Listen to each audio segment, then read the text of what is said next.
8 नवंबर 2016 शायद ही कोई भारतीय भूल सकता है, क्योंकि ये वो दिन है जिस दिन हमारी कंट्री में डीमोनेटाइजेशन हुआ। यानी कि 1000 और 500 के नोट इमीडिएट इफेक्ट से बंद कर दिए गए। पर लेकिन ये सदमा हमारी ही कंट्री को नहीं लगा था, साथ ही साथ दो कंट्री को और लगा था। वहां पर भी ये करेंसी बिल्कुल इतने ही लार्ज स्केल पर यूज होती थी, मोर और लेस जितना हमारी कंट्री में यूज हो रही थी। यानी कि वो दो कंट्री हैं नेपाल और भूटान, जहां पर जो जनता और इनके बैंक लार्ज स्केल पर हमारी कंट्री को यहां पर यूज करते हैं। अगर आप लोग देखें यहां पर नेपाल की कंडीशन, तो ये एक सैंडविच है। इंडिया और ऊपर चलेंगे आप लोग, यहां पर ये होगा चाइना। चाइना यानी कि तिब्बत वाला रीजन, तो इसके बीच में जो लोकेशन है ये है नेपाल। और इधर आप लोग थोड़ा सा इधर आएंगे, ये है भूटान। तो नेपाल और भूटान काफी लार्ज स्केल पर हमारी करेंसी यूज करते हैं। पर लेकिन भूटान की साइड से अभी कोई लार्ज स्केल पर स्टेप नहीं उठाया गया, पर नेपाल ने इस चीज के चलते हुए काफी बड़े बड़े स्टेप उठा डाले। उन्हीं में से एक बहुत बड़ा स्टेप है जिसमें नेपाल के द्वारा बोला गया है अभी रिसेंटली कि 200, 500 और 2000 के नोट यहां पर अब अपने सिटीजन को यूज करने से मना किया गया है। और यहां पर देखिए इसकी वजह से काफी बड़ा इंपैक्ट यहां पर नेपाल की इकोनॉमी पे पड़ने वाला है, क्योंकि आप लोग समझ सकते हैं जिस तरीके से हमारी कंट्री में बोला गया था जब डीमोनेटाइजेशन हुआ कि काफी लंबे समय तक इंपैक्ट इसका चलने वाला है, उसी तरीके से नेपाल के ऊपर भी काफी लंबे समय तक ये इंपैक्ट चला और इनकी इकोनॉमी पर दिखा भी, क्योंकि लार्ज स्केल पर यहाँ की जनता इसको यूज कर रही थी। नेपाल का जो बैंक है उसको बोलते हैं नेपाल राष्ट्रीय बैंक। जैसे हमारी कंट्री में रिजर्व बैंक ऑफ इंडिया बोलते हैं, उसी तरीके से नेपाल का राष्ट्रीय बैंक है। तो नेपाल के राष्ट्रीय बैंक के द्वारा अभी बोला गया है जो भी नेपाल के सिटीजन है, ट्रेवल करते हैं या फिर जो बैंक है यहाँ पर या फिर फाइनेंशियल इंस्टीट्यूशन है, सबको बोला गया कि जो इंडियन करेंसी है 100 रुपए से ज्यादा की जो भी करेंसी है, यानी कि 100 रुपए तक की करेंसी यूज की जा सकती है या फिर उससे नीचे की, पर लेकिन 100 रुपए से ज्यादा की करेंसी यहाँ पर यूज नहीं की जाएगी अब नेपाल के अंदर। और ये जो सर्कुलर इशू किया गया है ये नेपाल के राष्ट्रीय बैंक के द्वारा संडे में यूज किया गया है। और यहाँ पर ये जो खबर छपी है ये काठमांडू पोस्ट, एक रेप्यूटेड नेपाल का न्यूज़पेपर है, जहां से ये इंफॉर्मेशन निकलकर आई है। हमारी गवर्नमेंट के द्वारा रिजर्व बैंक ऑफ इंडिया के साथ में मिलकर जो डीमोनेटाइजेशन किया गया था वो एक ऐसा स्टेप था, हमारी कंट्री में भी किसी को कानो कान खबर नहीं लगी कि ऐसा कुछ होने वाला है। तो जिस तरीके से यहाँ पर ये स्टेप उठाया गया, हमारी खुद की कंट्री में बहुत सारी प्रॉब्लम फेस करनी पड़ी। तो खुद की कंट्री के बारे में एक बार को सोचा जा सकता था, पर लेकिन ऐसा नहीं सोचा गया कि पड़ोसी देश जो हमारी करेंसी को यूज कर रहे हैं उसके ऊपर क्या इंपैक्ट पड़ेगा। तो वो इंपैक्ट जो यहाँ पर पड़ा वो अब हमारे सामने निकल कर आ रहा है। यानी कि जो नेपाल काफी लंबे समय से, वैसे ही आप लोग जानते हैं बहुत लंबे समय तक डेडलॉक लगा रहा, उसके बाद में अर्थक्वेक आया और काफी मधेसी कम्युनिटी और कॉन्स्टिट्यूशन को लेकर भी काफी जद्दोजहद यहां पर चलती रही। वो सारी बातें ध्यान में रखते हुए भी हम लोगों ने इस तरीके का स्टेप उठाया, वो भी बिना नेपाल को काउंट किए हुए। तो ये एक बहुत ही बड़ा स्टेप आप लोग बोल सकते हैं, जो कि खासकर अपने पड़ोसी देश के जो रिलेशन है उस पर इंपैक्ट डालने की बात करते हैं। अगर हम, तो आप लोगों ने सुना होगा कि रोटी बेटी का रिलेशन माना जाता है इंडिया और नेपाल के बीच में। और मैक्सिमम अगर नेपाल का ये नीचे वाला पोर्शन आप लोग देखेंगे, यहां पर हमारी ही कंट्री के लोग जिनको हम लोग मधेसी बोलते हैं वो लोग यहां पर रहते हैं। और कई बार जब यहां पर एक तरीके से डेडलॉक वगैरह लगाया जाता था जैसे बॉर्डर पर, तब से लेके एक अलग ही पैटर्न यहां पर नेपाल के लोगों में नजर आता है। पहले अगर नेपाल में कोई भी दंगे फसाद हुआ करते थे, अगर हम मदद करते थे तो वहां पर वो हमेशा सपोर्ट करते थे। पर आज की डेट में जब से यहां पर डेडलॉक लगाया गया, वहां पर जो नॉर्मल सामान था जैसे कि दवाइयां, खाने पीने का सामान या फिर गैस, ये सब यहां पर बॉर्डर पर ही रोक दिए गए उस डेडलॉक की वजह से। तब से लेकर अब तक कहीं ना कहीं नेपाल के जो लोग हैं वो आज की डेट में नेपाल की गवर्नमेंट के साथ में खड़े हुए पाते हैं जब भी कोई ऐसी बात की जाती है कि इंडिया की साइड से अगर कोई स्टेप उठाया जाता है तो। और ये बहुत बड़ी बात आप लोग बोल सकते हैं। एक बार को गवर्नमेंट के साथ में नोकझोंक हुए चल जाता है, पर लेकिन लोकल जनता अगर उनके मन में रोष आ जाए किसी पर्टिकुलर कंट्री के लिए, तो देखिए ये बहुत बड़ी बात आप लोग बोल सकते हैं। तो जैसे डीमोनेटाइजेशन हुआ, नेपाल के जो प्राइम मिनिस्टर हैं केपी शर्मा ओली, आज की डेट में भी यही प्राइम मिनिस्टर हैं, इनके द्वारा बोला गया इंडियन अथॉरिटी से कि इसके बारे में भी थोड़ा ध्यान रखिएगा, हमारी कंट्री में भी आपकी करेंसी यूज हो रही है और उसकी वजह से नेपाल की जो इकोनॉमी है वो काफी लार्ज स्केल पर उसका पैटर्न जो है वो खराब होता हुआ नजर आया। पर लेकिन देखिए ये लीडर्स के साथ में बात तो की गई, पर अपनी कंट्री को पहले संभालें या फिर नेपाल और भूटान को पहले संभाले, तो ये काफी बड़ी बात आप लोग बोल सकते हैं। तो लेकिन हमारी कंट्री ने कुछ भी ऐसा यहां पर ऐसा स्टेप नहीं उठाया जो कि यहां पर इनको सेटिस्फाई कर सके, ताकि हां डीमोनेटाइजेशन हुआ है और यहां पर इनकी कंट्री में जो नोट हैं वो वापसी ला जा सके। देखिए दो तरीके से यहां पर आप लोगों को करेंसी देखने को मिलेगी नेपाल में। एक तो नेपाल की जनता के पास में लार्ज स्केल पर करेंसी है और एक नेपाल का जो बैंक है उसके पास में भी लार्ज स्केल पर करेंसी है। तो दोनों करेंसी को वापसी लाना ये बहुत बड़ी बात यहां पर होगी, क्योंकि हम अपनी ही कंट्री की जो करेंसी थी हम लोग उसको ही अभी कंप्लीट वापसी नहीं ला पाए थे। और उसके बाद में करेंसी स्वैप एग्रीमेंट की भी बात की गई, पर लेकिन अब तक कोई भी ऐसी बात यहां पर नजर नहीं आ रही है। जब से इंडिया और नेपाल के बीच में बातें चल रही हैं, कोई भी ऐसा एग्रीमेंट होता हुआ नजर नहीं आ रहा है जिसके तहत यह बोला जाए कि नेपाल से सारी करेंसी इंडिया में लाई जाए और उनको एक्सचेंज नोट यहां पर दिए जाएं। तो आप लोग समझ सकते हैं डे बाय डे की लाइफ जो काफी डिपेंडेंट रहती है किसी पर्टिकुलर करेंसी पे, ये आप लोगों ने खुद भी फील की होगी। आप लोग जानते हैं क्या उस टाइम पर कंडीशन रही थी, लंबी लंबी लाइन लगी हुई थी यहां पर एटीएम के सामने। कहीं ना कहीं एक आस थी हमारे मन में कि एटीएम में पैसा आएगा और हम उसको निकाल पाएंगे। उस कंट्री का क्या जिसके मन में आस भी नहीं है कि पैसा आएगा और हम उसको यूज कर पाएंगे। हालांकि एक ऑल्टरनेटिव था, पर फिर भी अगर लार्ज स्केल पर वो यूज कर रहे हैं इंडियन करेंसी, तो ये बहुत बड़े सदमे की बात आप लोग उनके लिए बोल सकते हैं।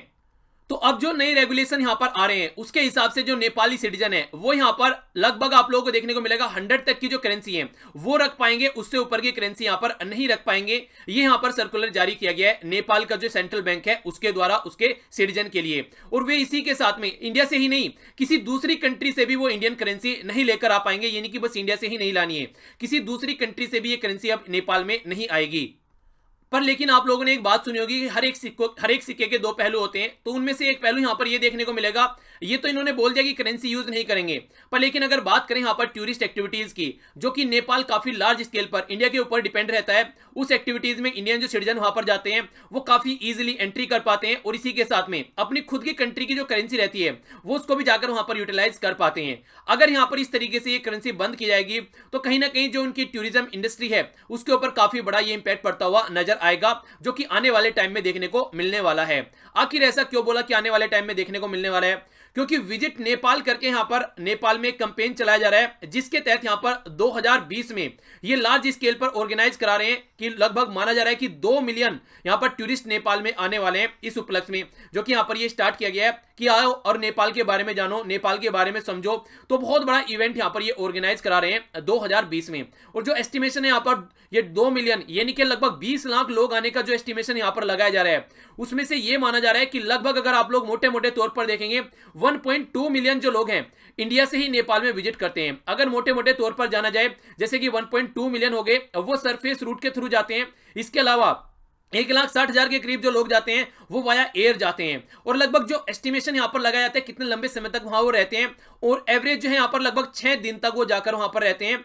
और हर एक जो पर विजिटर है लगभग 11,000 के करीब यहां पर करेंसी जाकर एक तरीके से खर्च करता है। तो आप लोग ये देख सकते हैं कि जो लोग यहां पर लगभग 6 दिन तक रहेंगे, खाएंगे पिएंगे, वहां पर होटल वगैरह यूज करेंगे, इसी के अलावा वहां से जाएंगे तो कुछ खरीदेंगे भी, तो जो नेपाल की जो इकोनॉमी है उसके ऊपर बहुत लार्ज स्केल पर इंपैक्ट पड़ने वाला है। क्योंकि जो ये सिटीजन रहेंगे अगर इनको कोई ऐसी प्रॉब्लम होगी कि जाओ पहले यहां पर करेंसी को जाकर आप लोग चेंज करो उसके बाद में ऐसा कुछ होगा, क्योंकि बहुत सारे ऐसे लोकल लोग हैं जिनके यहां पर रिलेशनशिप भी आप लोगों को नेपाल में देखने को मिलती है, तो उसके बीच में भी काफी प्रॉब्लम यहां पर आने वाली है आने वाले टाइम में, अगर यहां पर ये प्रॉपर इमेज इस तरीके से दिख रहा है कि अब इंप्लीमेंट हो जाएगा जो सर्कुलर इशू यहां पर किया गया है। ये हम लोगों ने करी अभी नेपाल की बात, हल्की सी नजर भूटान के ऊपर भी डाल देते हैं। देखिए भूटान ने कोई ऐसा स्टेप तो नहीं उठाया अब तक। भूटान का जो यहां पर रॉयल मॉनेटरी अथॉरिटी है जिसको आरएम में बोला जाता है, यानी कि जो भूटान का सेंट्रल बैंक है, इसके द्वारा यहां पर कोई ऐसा स्टेप नहीं उठाया गया जैसे यहां पर अभी नेपाल के बैंक ने उठाया। ये एग्जैक्ट लोकेशन भूटान की होगी। यहां पर हमारी कंट्री का कौन सा राज्य यहां पर टच करता है भूटान को? सिक्किम, वेस्ट बंगाल, आसाम और अरुणाचल प्रदेश, तो 4 राज्य हमारे टच करते हैं भूटान को। ठीक है, तो याद रखिएगा। अगर बात करें नेपाल की तो नेपाल को यहां पर उत्तराखंड हो गया, उत्तर प्रदेश, बिहार, और इसी के साथ में आप लोग देखते हैं ये यहां पर टच करता है वेस्ट बंगाल, और यहां पर हो गया सिक्किम। तो इस तरीके से यहां पर अगर भूटान की बात करें तो भूटान में अभी जो सेंट्रल बैंक है उसके द्वारा ओनली यहां पर यह बोला गया है कि देखिए जो यहां पर लोकल लोग हैं कि वो एक तरीके से जो करेंसी है वो कैश में यूज करने से बचें, यानी कि करेंसी को वो ऑनलाइन ट्रांजैक्शन वगैरह में यूज कर सकते हैं पर लेकिन इन हैंड यानी कि कैश में यूज करने से बचें। और अगर वो उसको लार्ज स्केल में कैश में यूज कर रहे हैं और फिर से कोई डिमोनेटाइजेशन जैसी एक्टिविटी इंडिया में होती है तो सिटीजन खुद रेस्पॉन्सिबल होंगे इसकी, यानी कि सिटीजन के ऊपर खुद इसकी एक तरीके से दामोदार होगा, वो यहां पर सेंट्रल बैंक कोई भी रेस्पॉन्सिबल नहीं रहेगा। तो इनडायरेक्ट वे में उन्होंने वैसा तो कोई सर्कुलर इशू नहीं किया है कि हम लोग यहां पर करेंसी यूज नहीं करने देंगे, पर कहीं ना कहीं सिटीजन के माइंड में एक बात डाल दी है कि अगर फ्यूचर में ऐसा कुछ हुआ तो आप लोग रेस्पॉन्सिबल होंगे। तो इसका मतलब क्या हो गया? अगर हमारे रिजर्व बैंक हमको बोले कि आप लोगों को डॉलर यूज नहीं कर रहे हैं, अगर कल को डॉलर पे कुछ ऐसा चेंज हुआ या फिर डॉलर को बैन कर दिया गया तो आप रेस्पॉन्सिबल होंगे, तो क्या हम लोग उसको यूज करेंगे? तो हम लोग इमीडिएट इफेक्ट से उसको क्या करेंगे, कोशिश करेंगे कि हमारे पास में डॉलर रहे ही ना।